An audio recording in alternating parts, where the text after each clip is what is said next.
So let's continue with the rights of unpaid seller against goods. हमने पहला right देखा था राइट ऑफ लियन, दूसरा राइट है right of stoppage in transit. तो इन ट्रांजिट का मतलब क्या होता है? In which circumstances transit is continue, in which circumstances the transit has come to an end. Okay, now if the goods are still in transit, ये हमारा right है। How stoppage in transit is effected का मतलब होगा how stoppage in transit is used, इस अधिकार को इस्तेमाल कैसे करना है, how to use this right. But ये राइट कब यूज कर सकते हैं? Only when goods are in transit.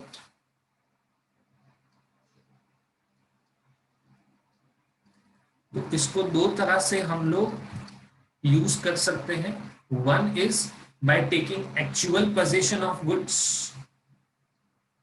Second is by giving notice of the claim to the carrier और अदर बेली। मतलब हमने जिसको गुड्स दिया है बायर को डिलीवर करने के लिए, उसको हम लोग नोटिस देंगे कि आप ये गुड्स को वहां पे डिलीवर मत करो और मुझे वापस दो, या मैं जिसे कहूं वहां पे आपको डिलीवर करना है। दो तरह से राइट ऑफ लियन का right of stoppage in transit को यूज कर सकते हैं। One is by taking actual position of goods and second is by giving notice of claim to the transporter और other bailee in whose position the goods are. पर notice देते वक्त आपको थोड़ी बातें ध्यान रखनी होती है। The notice may be given either to the person in actual possession of goods or to his principal. Now ऐसा circumstances क्यों arise होगा कि जो ट्रक है इसका ओनर कोई एक है ना, जिसका ट्रांसपोर्ट एजेंसी है, पर वो ट्रक लेके निकल चुका है। नॉट द ओनर, ओनर के वहां पे काम करने वाला कोई भी ड्राइवर, मतलब उसको बोलेंगे, जो ओनर है उसको बोलेंगे प्रिंसिपल। तो आपने सीधा या तो ड्राइवर को इन्फॉर्म किया या तो जिसका ट्रक है ओनर उसको इन्फॉर्म किया। You have informed to the owner. पर इतने से काम नहीं चलेगा। अगर आपने ड्राइवर को इन्फॉर्म कर दिया तो बात खत्म हो गई, बट अगर आपने ओनर को इन्फॉर्म किया, that is in the latter case the notice to be effectual. इस नोटिस को तभी इफेक्टिव माना जाएगा when it is given at such time and in such circumstances that the principal by exercise of reasonable diligence may communicate it to the servant or agent in time to prevent the delivery to the buyer। मतलब seller ने truck के owner को inform किया, principal को inform किया, उतने से काम नहीं चलेगा।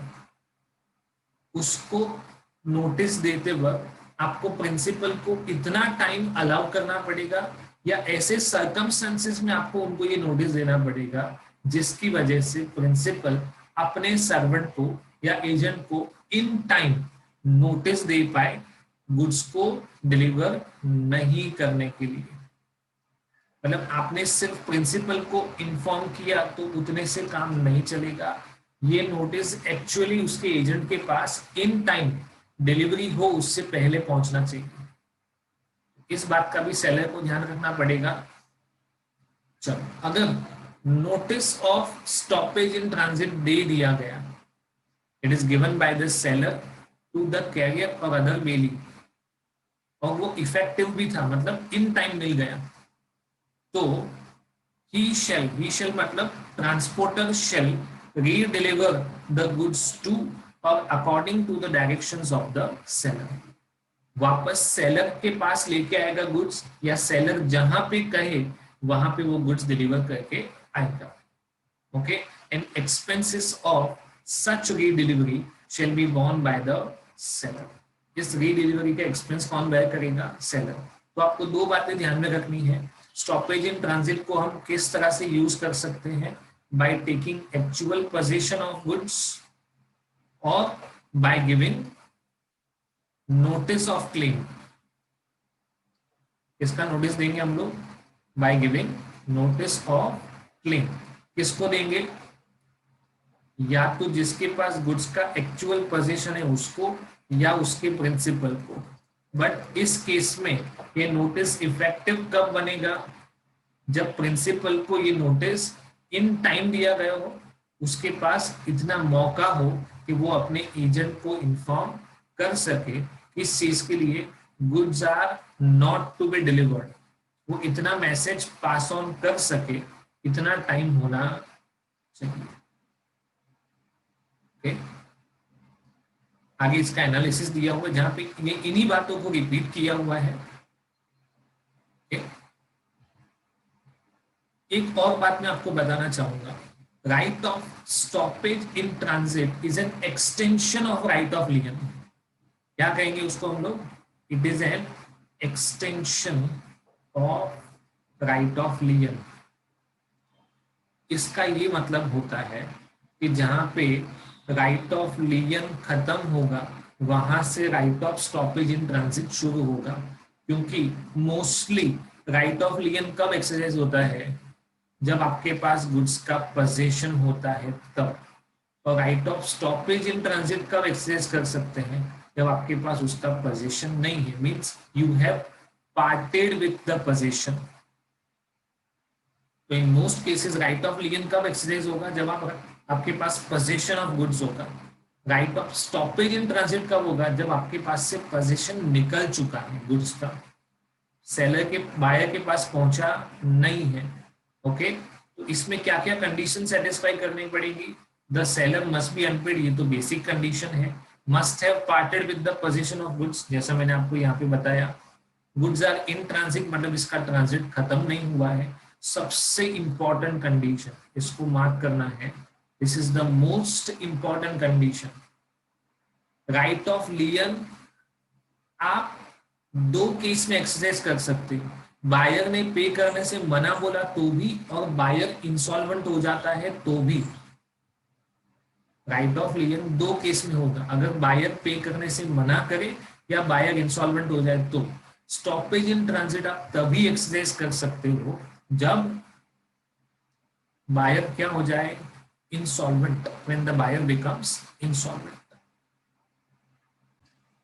Okay, so right of stoppage can be exercised only when the buyer has become insolvent। ये कंडीशन सेटिस्फाई होना कंपलसरी है।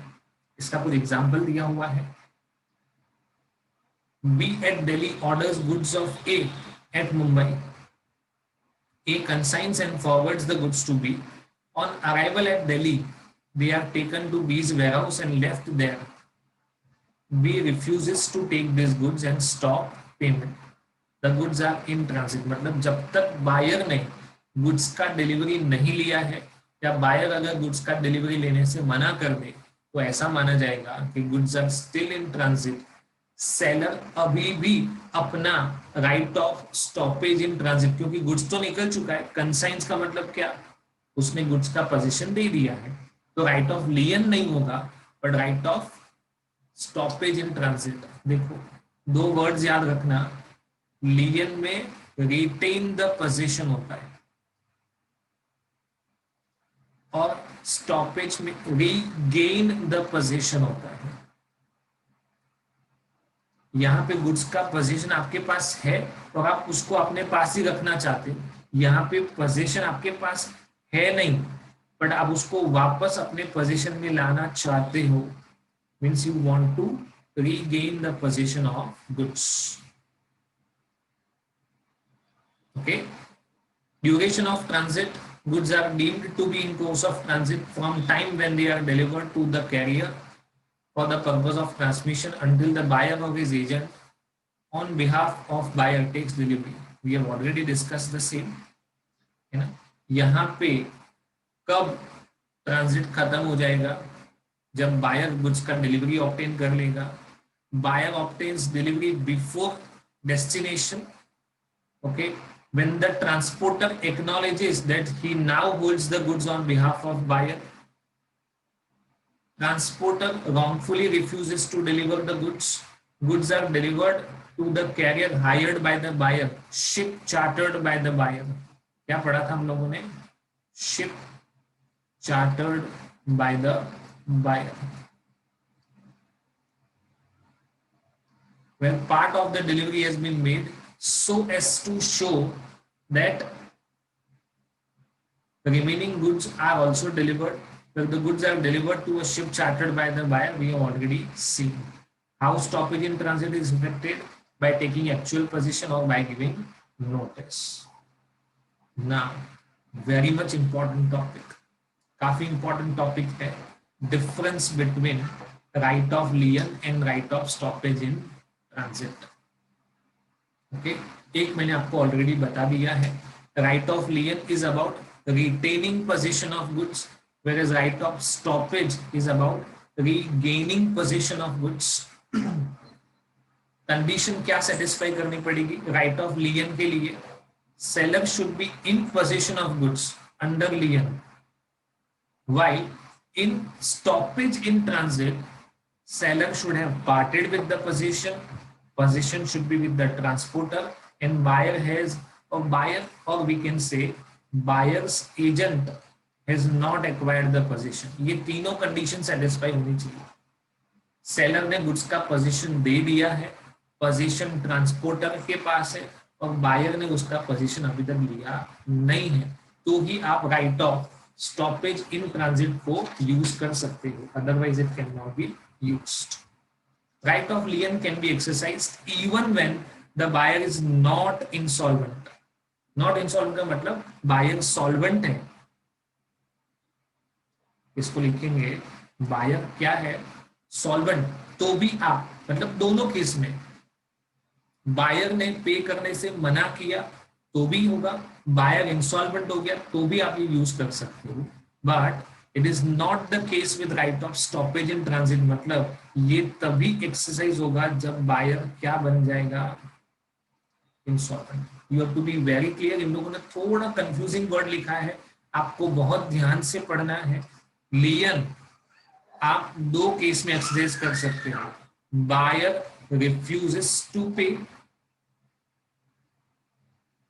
or buyer has become insolvent. इन दोनों केस में आप लियन एक्सरसाइज कर सकते हो. ओके, अगर आपके पास गुड्स का पोजीशन है तो okay, but stoppage in transit के लिए थोड़ी कंडीशंस अलग हैं. वो तभी एक्सरसाइज होगा जब बायर क्या बनेगा? इंसॉल्वेंट, और आपके पास गुड्स का पोजीशन नहीं है. Okay, B very clear. Number 4, मैंने आपको एक ऑलरेडी पॉइंट बताया था. Right of stoppage is an extension of right of लियन. मतलब जहां पे राइट ऑफ लियन खत्म होगा वहां पे right of stoppage in transit शुरू होगा. So the right end of right of lien is the starting point of right of stoppage in transit. You have to be very clear with this differentiation. Exam में कई सारी बार ये आने के chances, मतलब आया भी है और आने के चांसेस भी है. Difference between the right of लियन and right of stoppage in transit. इसमें एक छोटा सा पॉइंट और है, इफेक्ट ऑफ सबसेल और प्लेज बाय द बायर. अगर बायर इसको आगे कहीं पे सेल कर दे तो भी सेलर अपना right of stoppage in transit apply कर सकता है. मतलब A has sold goods to B. ये गुड्स अभी भी ट्रांसपोर्ट में है और बी ने इसको आगे सी को सेल कर दिया है. Even though B has transferred the ownership to C, A can exercise right of stoppage. ये एक केस है. बट अगर भले गुड्स ट्रांसपोर्ट में है, अभी भी B के पास पहुंचा नहीं है, B ने C को ओनरशिप पास किया but with A's consent. B ने गुड्स का ओनरशिप पास किया सी को बट विथ एज कंसेंट. ए को बोला कि देखो मैं आगे ये गुड्स किसी और को बेच रहा हूं, या मैं उसको कहीं पे आगे प्लेज कर रहा हूं और ए को इससे कोई प्रॉब्लम नहीं है, ए कंसेंट दे देता है, मतलब even if the buyer becomes insolvent, A do not have no right of stoppage in transit. दूसरे रेमेडी अवेलेबल है, इसका मतलब ये नहीं है कि सेलर को पैसा नहीं मिलेगा, बट स्टॉपेज इन ट्रांजिट का जो आपका अधिकार था वो गया। दो सिचुएशंस पढ़नी है। बी ने सी को गुड्स पास ऑन कर, सॉरी ओनरशिप पास ऑन कर दिया, अभी भी गुड्स बी के पास पहुंचा नहीं है, goods are still in transit, तो बिना ए के कंसेंट के सी को बेचा तो C will not get better title.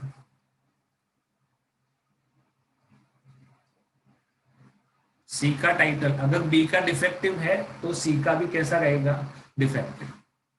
But अगर बी ने ए की कंसेंट से सी को सेल किया था, मतलब ए ने इम्प्लाइड मैनर में अपना right of stoppage in transit गवा दिया है।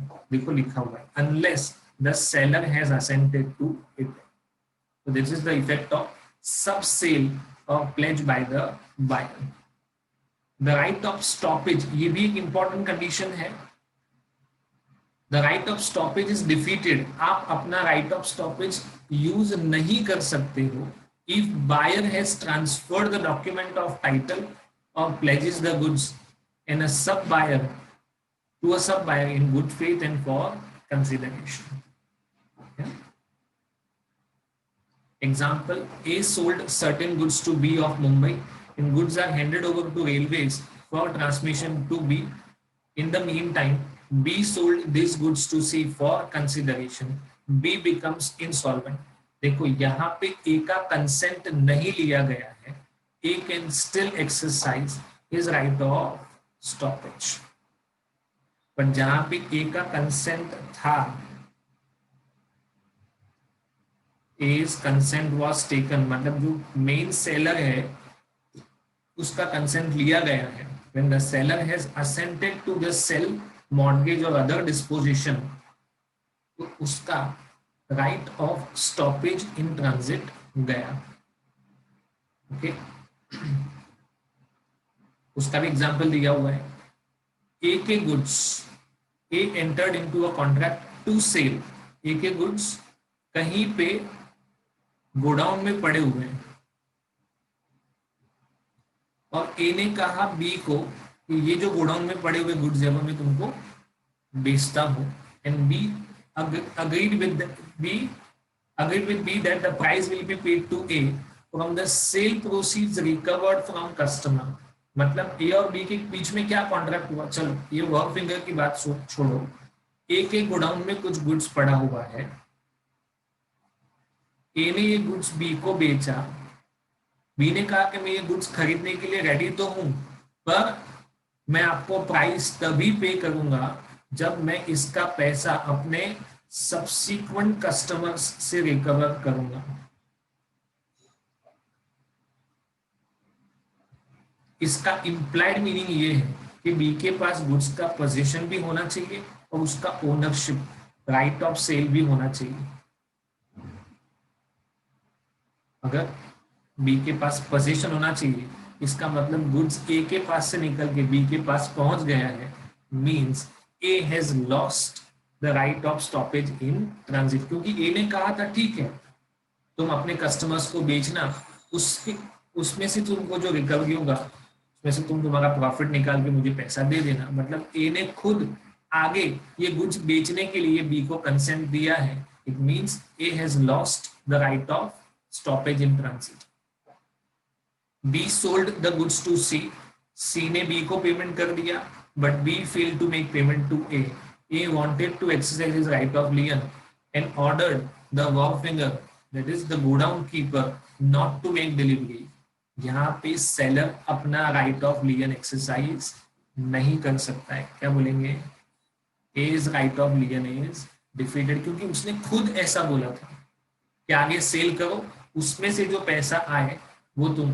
इसका मतलब समझो बी ने आगे डी को फॉर कंसिडरेशन, और डी ने खरीदा था गुड फेथ में, तो डी का टाइटल बेटर हो जाएगा।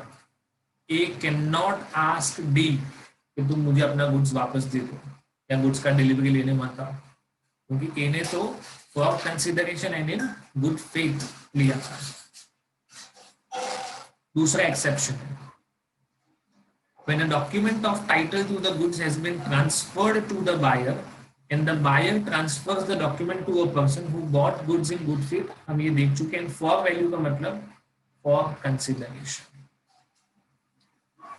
If the last mentioned transfer is by way of sale, right of lien or stoppage in transit is defeated.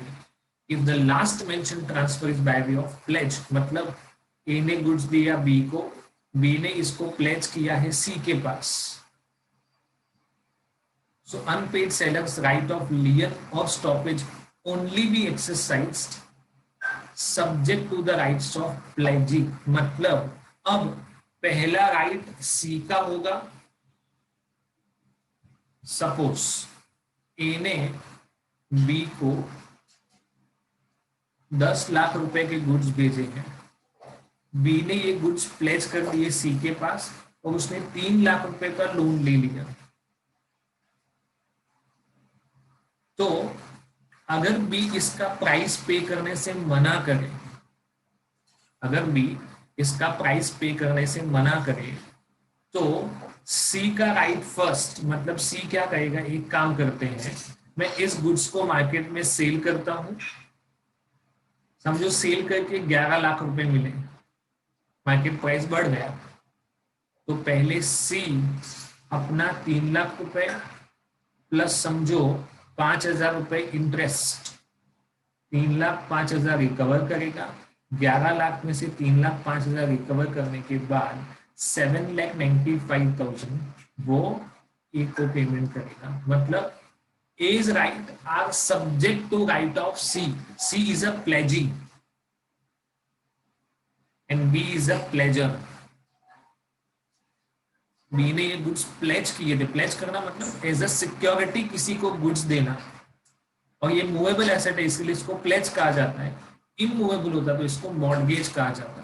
पर हम यहाँ पे सेल ऑफ गुड्स में किसी भी इमूवेबल गुड्स के बारे में, इमूवेबल प्रॉपर्टी के बारे में डिस्कशन नहीं करने वाले हैं।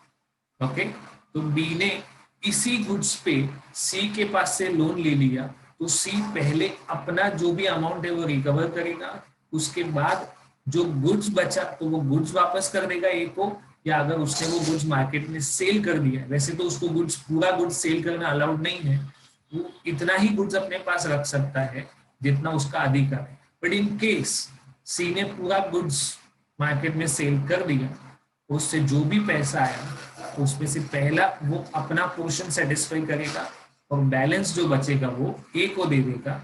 ए ने एक्चुअली गुड्स दिया था 10 लाख रुपए का, पर ए को सी के पास से मिला 795, तो बाकी के 2,05,000 रुपए के लिए वो बी के सामने सूट फाइल कर सकता है। तो ये राइट अगेंस्ट पर्सन में हम लोग डिस्कस करेंगे। ओके,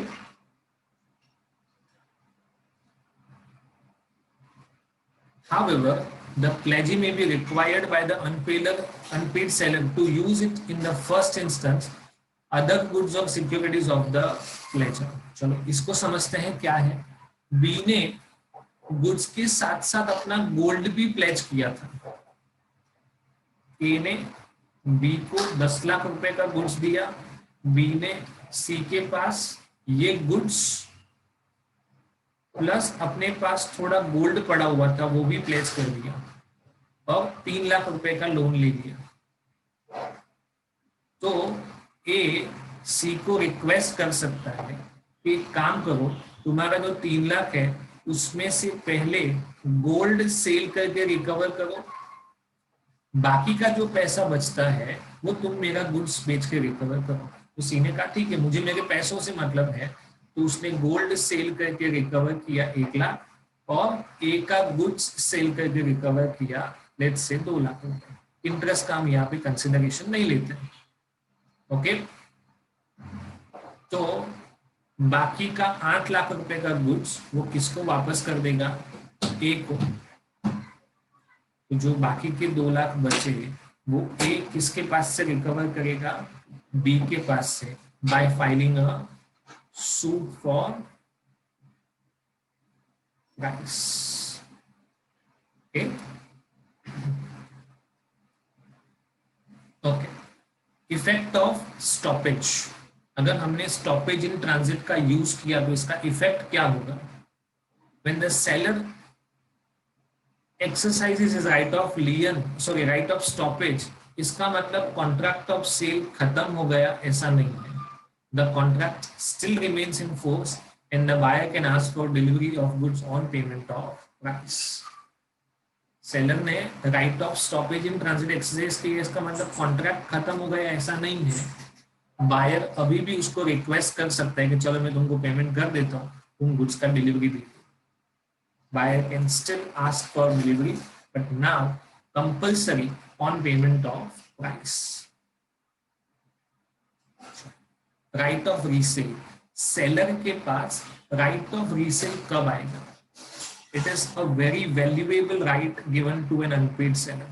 क्योंकि obvious चीज है. देखो, A ने B को गुड्स दिया था, ये गुड्स यहाँ तक पहुंचे, इसके पहले B इंसॉल्वेंट हो गया. ए को पता चला तो ए ने इसको स्टॉपेज इन ट्रांजिट करवाया. ए ने गुड्स का पोजीशन रीगेन कर लिया. एक अच्छी बात है कि गुड्स ए के पास आ गए, बट अपने पास गुड्स आ गए उससे कोई मतलब नहीं है अगर उसके पास इस गुड्स को रीसेल करने का राइट ना हो. मतलब अगर सेल ऑफ गुड्स में एक्ट में ऐसा लिख दिया कि even if the seller has exercised the right of stoppage in transit, वो गुड्स का पोजीशन रीगेन तो कर सकता है तो उसको रीसेल नहीं कर सकता है. तो इस राइट का कोई मतलब नहीं है अगर उसको ये राइट ना दिया गया तो, है ना. गुड्स मेरे पास रख के मैं क्या करूंगा? कभी ना कभी तो वो खराब होगा, बिगड़ेगा, उसकी वैल्यू में अप डाउन आएगा. तो बेटर है कि मुझे रीसेल का भी राइट मिलना चाहिए. It is a very valuable right. In the absence of this right, the unpaid seller's other rights against the good, that is lien and stoppage, would not have been of much use. Obvious है, उसका कोई मतलब नहीं है.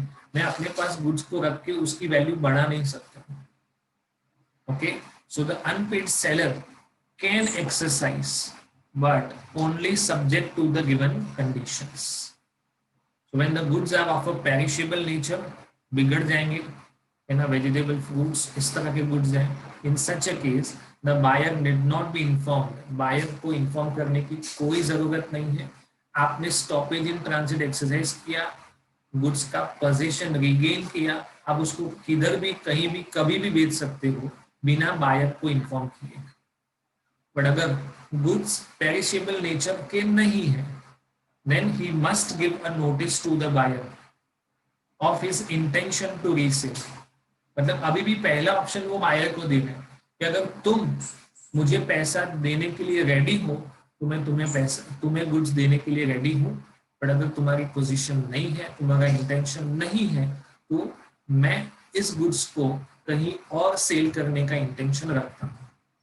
So if after the receipt of such notice the buyer fails within a reasonable time, seller ने 5 दिन 7 दिन 10 दिन 15 दिन जो भी रीजनेबल टाइम है उतने दिन तक वेट किया और बायर ने उसका पेमेंट किया नहीं या पेमेंट ऑफर नहीं किया, the seller may resell the goods. It may be noted that in such cases on the resale of goods the seller is also entitled to, मतलब सेलर सिर्फ रीसेल कर सकता है ऐसा नहीं है. सपोज उसने गुड्स बेचा था, सेलर ने गुड्स बेचा था बायर को 10 लाख रुपए में. बायर इंसॉल्वेंट बना, सेलर ने इसका स्टॉपेज करवाया, पोजीशन रीगेन किया. ये गुड्स पेरिशेबल नेचर का नहीं है, इसके लिए उसने बायर को इंटीमेशन दिया, कुछ दिन तक वेट किया. बट मीनवाइल प्राइस हो गया रिड्यूस और प्राइस हो गया गुड्स का 970. मतलब seller could sell it only for 9,70,000. जब वो इनिशियली सेल कर रहा था ए टू बी तो 10 लाख मिल रहा था. But because of the buyer's incapacity to pay उसको अपने कुछ और राइट्स यूज करने पड़े, स्टॉपेज इन ट्रांजिट एक्सरसाइज करना पड़ा, बायर को इंटीमेशन दिया, रीजनेबल टाइम तक वेट किया, तब तक गुड्स का वैल्यू डाउन हो गया, उसको मिला सिर्फ 9,70,000। इन दैट केस वो 30,000 rupees can be recovered from buyer, उसका ये लीगल राइट है। Difference in the original price and contract price. What if the price of goods increases and the seller receives 1050? क्या ये 50,000 रुपए को बायर को देगा? Obviously not. ओके, ज्यादा मिला तो उसका है, बट अगर कम मिला तो वो बायर के पास से रिकवर कर सकता है। Apart from that, it may also be noted that the seller can recover damages and retain the profits only when the goods are resold after giving notice. मतलब अगर सेलर ने बायर को inform नहीं किया और बिना इन्फॉर्म किए goods को रीसेल कर दिया, तो इनकेस उसको कम प्राइस मिला तो वो रिकवर नहीं कर सकता है, रिकवरी नॉट पॉसिबल। और अगर ज्यादा मिला surplus, then this surplus must be given to buyer। मतलब उसको 10 लाख की जगह 10,50,000 मिला, तो ये 50,000 रुपए सेलर किसको देगा? बायर को। अगर सेलर ने बायर को इन्फॉर्म किए बिना गुड्स बेच दिया तो number 3, where an unpaid seller who has exercised his right of lien of stoppage resells the goods। अगर अनपेड सेलर सारी ड्यू प्रोसेस फॉलो करने के बाद गुड्स को रीसेल करता है, तो जो सब्सिक्वेंट बायर है ना, उसका टाइटल हो जाएगा better. The subsequent buyer acquires the good title thereof as against the original buyer, despite the fact that the notice of resale has not been given by the seller to the original buyer। Okay, मतलब seller ने अपने original buyer को inform किया था या नहीं किया था, उससे सब्सीक्वेंट बायर को कोई मतलब नहीं है, क्योंकि सब्सीक्वेंट बायर ने तो good faith and for consideration buy किया है, तो उसका टाइटल हो जाएगा good. Number 4, resale by the seller where the right of resale is expressly reserved in a contract of sale. Sometimes it is expressly agreed between the seller and buyer that in case buyer makes default in payment, the seller will resell the goods to some other person। यहाँ पे seller ने अपना right of disposal reserve रखा है, इसका मतलब ये unconditional appropriation नहीं है। Okay, so it may be noted in such cases that the seller, क्योंकि उसने पहले से ही बोल दिया है कि अगर तुम पैसा नहीं दोगे मैं किसी को बेच दूंगा, एक ओरिजिनल कॉन्ट्रैक्ट में ये मेंशन्ड था, तो फिर सेलर को बायर को इन्फॉर्म करने की कोई जरूरत नहीं है, and he can validly recover damages. मतलब अगर सब्सिक्वेंट सेल में 10 लाख की जगह 9,50,000 मिले, तो इसका डिफरेंस वो बायर के पास से रिकवर कर सकता है। Where the property in the goods is not passed to the buyer, the unpaid seller has, in addition to his remedies of right of withholding delivery of goods। मतलब 3 तो हमने already पढ़े, right of लियर, right of stoppage in transit and right of resale. But ये 4th point additional इसके लिए बताया हुआ है जहां पे गुड्स का ownership, if the ownership of goods is not passed on to the buyer, अगर गुड्स का ओनरशिप बायर को पास ऑन नहीं हुआ है, तो इन 3 राइट्स के अलावा, मतलब ये 3 राइट तो मिलेंगे, लियन, स्टॉपेज और रीसेल का, उसके साथ साथ एक और मिलेगा, right of withholding the delivery of goods. Okay, this is similar to right of lien. Right of withholding delivery of goods का मतलब क्या होगा? Right of lien. So far we have discussed the rights of unpaid seller against goods in circumstances where the property in the goods is passed on to the buyer, and in circumstances when the property in the goods has not passed on to the, एक ही right extra है, that is right of withholding the delivery. This is similar to right of lien. इसके लिए कोई अलग discussion की जरूरत नहीं है. Okay. Now we are moving on to the last part of the chapter, that is rights of unpaid seller against the buyer. This is again a very small topic. इसको हम क्विकली खत्म करते हैं ना. तो अगेंस्ट गुड्स खत्म हो गया है ना. अगेंस्ट द बायर, बायर के सामने उसके पास क्या क्या रेमेडीज अवेलेबल हैं, which will be covering up in the next video. Thank you.